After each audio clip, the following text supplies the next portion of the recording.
మహబూబాబాద్ జిల్లాలో railway station ఎదుట ధర్నా నిర్వహించారు సిపిఐ నాయకులు. రైల్వే స్టేషన్లో 4వ నంబర్ ప్లాట్ఫామ్ ను నిర్మించి ప్రయాణికుల సమస్యలు పరిష్కరించాలంటూ నినాదాలు చేశారు. మహబూబాబాద్ లో శాంక్షన్ అయిన ఆర్ఓబీని నిర్మాణం చేయాలని, అండర్ పాస్లను అభివృద్ధి చేయాలని, ప్రయాణికుల రద్దీకి అనుగుణంగా రైళ్లను పెంచాలని సిపిఐ నాయకులు అజయ్ సారథి డిమాండ్ చేశారు.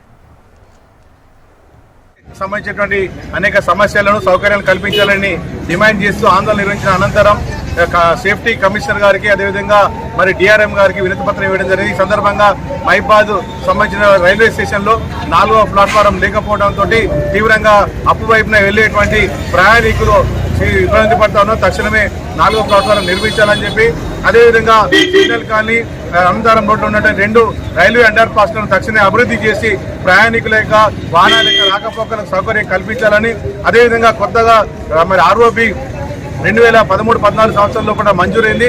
దాన్ని తక్షణమే నిర్మించాలని చెప్పి ఈ సందర్భంగా కోరుతా ఉన్నాం. దీంతో పాటు మరి రైళ్లలో కూడా జనరల్ బోగీలు లేకపోవడం వల్ల సాధారణ ప్రయాణికులు తీవ్రంగా ఇబ్బంది పడుతున్నారు. జనరల్ బోగీలను మరి ఏర్పాటు చేయాలి ప్రతి ఎక్స్ప్రెస్ రైల్లో. దాంతోపాటు మహిబాద్ జిల్లా కేంద్రంలో కూడా కొత్తగా మరి రాకపోకలు సాగించడం కోసం కొత్త రైళ్లను ఏర్పాటు చేయాలని చెప్పి ఈ సందర్భంగా డిమాండ్ చేస్తూ వినతి పత్రాలు ఇవ్వడం జరిగింది.